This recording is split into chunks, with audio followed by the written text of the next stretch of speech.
ভূপেন দাই এষাৰ কথা কৈছিল গানৰ মাজেৰে যে জীয়াই থাকি এখন সমাজ গঢ়িবলৈ মোৰ মন আছে।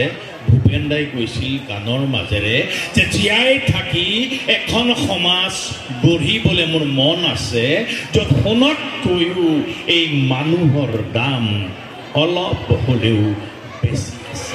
এতিয়া ভূপেন দাই আশা কৰিছিল সোণতকৈ মানুহৰ মূল্য অকণমান হ'লেও বেছি হোৱাৰ তাৰ জ্বলন্ত প্ৰমাণ আজি এই শিৱসাগৰৰ পবিত্ৰ মঞ্চখন, য'ত নাটক কৰি ভাত খোৱা, য'ত নাটক কৰি বৃদ্ধ মা দেউতাৰ ঔষধৰ যোগান ধৰা, য'ত নাটক কৰি ল'ৰা ছোৱালীৰ টিউশ্যনৰ ফিজ যোগান ধৰা, য'ত নাটক কৰি ল'ৰা ছোৱালীৰ ইউনিফৰ্ম যোগান ধৰা, য'ত নিজৰ পেটৰ ভাত মুকলি কৰা, এই এটা সৰু মানুহক, মৃদুল বোলা সৰু মানুহক ইয়ালৈ মাতি আনি অসমীয়া যুৱ মঞ্চ, অসমীয়া মহিলা মঞ্চ যি আজি মৰম দেখুৱালে, মৰম দিলে, তাৰ কাৰণে মই চিৰ কৃতজ্ঞ হ'লোঁ। আৰু এই মঞ্চৰ অভিভাৱক আকাশক চিনি পাওঁ, খুব মৰম কৰে, মোকো ময়ো কৰোঁ, চাহিল, যাদৱ, বিশ্ব আৰু যাসকলৰ নাম মই এতিয়া ক'ব পৰা নাই, তেওঁলোকৰ ওচৰত মই চিৰ কৃতজ্ঞ। এইকাৰণেই যে হাজাৰ বিজাৰ শিল্পী ঘূৰি ফুৰিছে অসমৰ চুকে কোণে নিজৰ কামৰ মাজেৰে, নিজৰ শিল্পকলাৰ মাজেৰে, তাৰ মাজতো মোক বিচাৰি উলিয়াইছে তোৰ লখিমপুৰত। তাৰ কাৰণে মই আন্তৰিক কৃতজ্ঞতা জ্ঞাপন কৰিছোঁ, সকলোকে মোৰ ফালৰ পৰা সেৱা জনাইছোঁ। আৰু মোতকৈ মোৰ বিষয়ে বেছিকৈ জনা এজন মানুহ লগ পালোঁ, এজন যুৱক লগ পালোঁ, যাৰ নাম নৱনীত।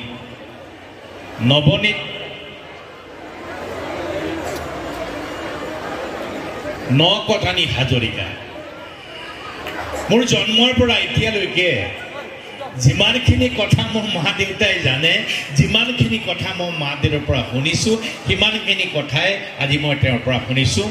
মোৰ বিষয়ে ইমানখিনি খবৰ লোৱাৰ কাৰণে তোমাক মই কৃতজ্ঞতা জ্ঞাপন কৰিছোঁ। আমি নাটক কৰি ভাত খোৱা মানুহ, এই সময় কথা কোৱাৰো সময় নহয়, কথা শুনাৰো সময় নহয়।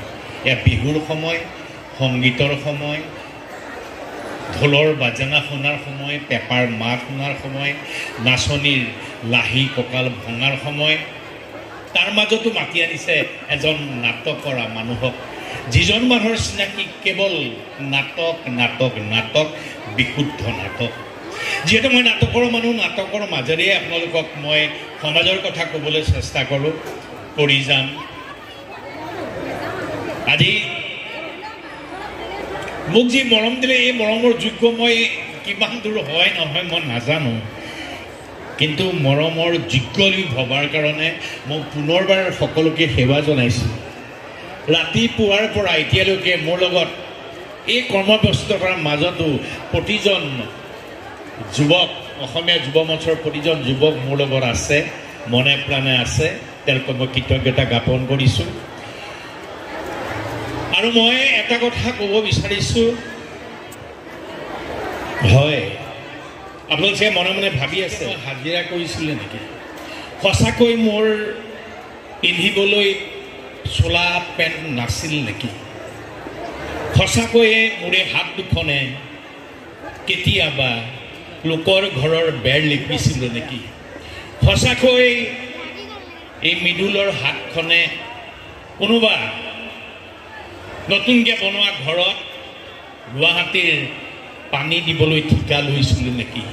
হয়, এখেতে কোৱা প্ৰতিটো কথাই হয়, আৰু বহুত নোকোৱা কথাও হয়, যিখিনি কথা মই আজি ক'বলৈ সময় নহয়।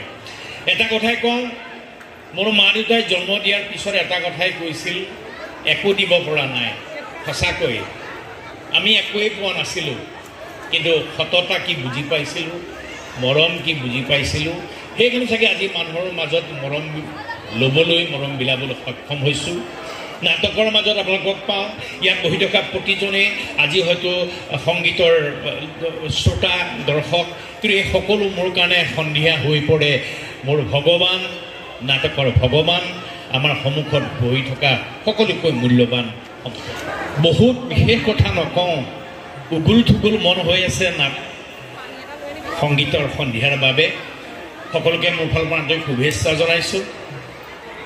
যিহেতু মই নাটকৰ মানুহ, এষাৰ নাটকৰ সংলাপ নক'লে ময়ো অসম্পূৰ্ণ হৈ ৰওঁ। এষাৰ নাটকৰ সংলাপ কম, নহয়।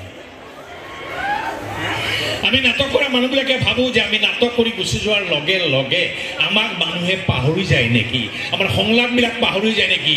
কিন্তু মিছা বুলি প্ৰমাণ পালোঁ যেতিয়া লকডাউন হৈছিল, 3টা বছৰ আমাৰ নাটক হোৱা নাছিল। সেই সময়ত অসমৰ প্ৰায় 5,000 ল'ৰা ছোৱালীয়ে মোৰ এটা সংলাপ টিকটক কৰিছিল, শব্দৰ মাজেৰে মৃদুলক জীয়াই ৰাখিছিল। তেওঁলোকক মই শিৱসাগৰী পবিত্ৰ মঞ্চৰ পৰা আন্তৰিক কৃতজ্ঞতা জ্ঞাপন কৰিছোঁ আৰু এই সংলাপটি ক'ব বিচাৰিছোঁ। সংলাপৰ পটভূমিটো নক'লে সংলাপৰ মাধুৰ্যতা বিচাৰি নাপাব। সেইখন নাটকত মই এজনী ছোৱালীক ভাল পাইছিলোঁ, ক'ব পৰা নাছিলোঁ। ছোৱালীজনী বিয়া হৈ গ'ল, বিয়া হৈ কিবা কাৰণে ঘৰলৈ উভতি আহিল। তাৰপিছতো মই সমানেই মৰম কৰিছিলোঁ, সমানেই চেনেহ কৰিছিলোঁ, সমানেই পৰিচৰ্যা কৰিছিলোঁ। কৰিছিল এদিন, আৰে মইতো বিয়া হৈ গুচি গ'লোঁ, তই মোক কিয় মৰম কৰ, কি হয় মই তোৰ? তেতিয়া মই কৈছিলোঁ, মোৰ চৰিত্ৰটোৱে কৈছিল, একো নহয়, তই মোৰ একোৱেই নহয়, একো নহয় বাবে তোক মৰম কৰিছোঁ, তোক চেনেহ কৰিছিলোঁ, কাৰণ তই মোৰ একোৱেই নহয়। আৰে চালা, বাপেৰৰ ওচৰত টিউচন কৰিবলৈ যাওঁ, মনে মনে তোৰ চকুলে পাওঁ, তই চালে চকু নমাই আনো এইবাবে যে তই মোৰ একোৱেই নহয়। বিয়া বিয়া হৈ গুচি গলি, হোমৰ কাষত বহিলি, সেন্দুৰ ললি, উৰণি ললি, দপদপকৈ হোমৰ জুই জ্বলি উঠিল। তোৰ বিয়াৰ হোমৰ কাষত বহি মোৰ চিঞৰি চিঞৰি বুকুত ভুকুৱাই ভুকুৱাই কান্দিবলৈ মন গৈছিল। নাকান্দিলো এইবাবে যে তই মোৰ একোৱেই নহয়। ধন্যবাদ অকণমান ক'বলৈ সুবিধা দিয়াৰ কাৰণে। আৰু মই ভূপেন দা মোৰ জীৱনৰ এটা অহংকাৰ। ভূপেন দাক লৈ মই 2খন নাটক কৰিছিলোঁ, মোৰে সৌভাগ্য 2খন নাটকৰ নায়ক ময়ে আছিলোঁ। ভূপেন দাই মোক মৰম কৰিছিল। মই অহংকাৰ কৰোঁ, এটা সৰু কোঠাত ভূপেন দাৰ লগত মই একেলগে 1 ঘণ্টা উশাহ নিশাহ লৈছিলোঁ। আগদিনাখন ভূপেন দাই মোৰ নাটক চাইছিল, জীৱনৰ শেষখন নাটক চাইছিল ভূপেন দাই। ভুল নুবুজিবা ভূপেন দা, মঞ্চৰ তলৰ পৰা ভূপেন দাক বাৰে বাৰে ভূপেন দাই মোক মাতি আছিল। মোক ভূপেন দাই বহুত মৰম কৰিছিল। মোক ভূপেন দাক মৃদুল বুলি কেতিয়াও মনত নাছিল, মোক তামিল হিৰো বুলি মাতিছিল। দেখাত ক'লা মলা অলপ, মোক তামিল হিৰো বুলি মাতি। তেতিয়াই কৈছিল, এই তামিল নামি আহ। মই নামি গৈছিলোঁ। তেতিয়া মোক ভূপেন দাই কৈছিল যে কাইলৈ ৰাতিপুৱা 10 বজাত তুমি মোৰ ঘৰলৈ যাবা। মই পাগলৰ দৰে হৈছিলোঁ, ভূপেন দাই মাতিছে, মোৰ এতিয়াও মনত আছে। গুৱাহাটীৰ জেবিজৰ পৰা ভূপেন দাই খাই ভাল পোৱা মই মিঠাই লৈ গৈছিলোঁ। ভূপেন দাই মিঠাই খাইছিল আৰু বুকুত সোমাই মৰম কৰিছিল। এই ভূপেন দাৰ এটা সংলাপ মই ক'ম, যিখন নাটক মই কৰিছিলোঁ শৈশৱতে ধেমালিতে। সেই সংলাপটো কিন্তু প্ৰতিজন মানুহৰ, অসমীয়াৰ প্ৰতিজন মানুহৰ অতি প্ৰয়োজনীয় সংলাপ, সকলোৱে শুনা সংলাপ, সকলোৱে সেই সংলাপটো দিয়া উচিত যে জীয়াই থাকি এখন সমাজ গঢ়িবলৈ মোৰ মন আছে। জীয়াই থাকি এখন সমাজ গঢ়িবলৈ মোৰ মন আছে, য'ত সোণতকৈও এই মানুহৰ দাম অলপ হ'লেও বেছি আছে। সকলোৱে মৰম দিলে, এতিয়া মৰমৰ সময়, ইয়াৰ আকাশে বতাহে মৰম উৰি আছে। যিমানখিনি মই পাৰোঁ মই বুকুত মৰম লৈ যাম ইয়াৰ পৰা।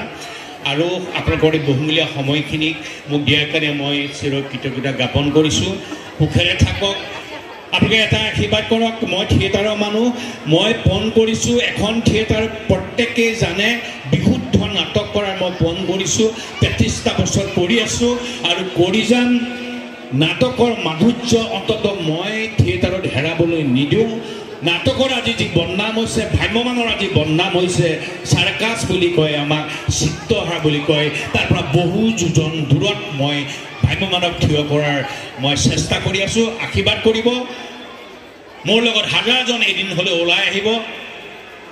নাটকৰ এই সুন্দৰ মৰ্যাদা ৰক্ষা কৰাৰ বাবে, বিশুদ্ধ নাটকৰ ৰক্ষা কৰাৰ বাবে পুনৰবাৰ সকলোকে সেৱা জনাইছোঁ।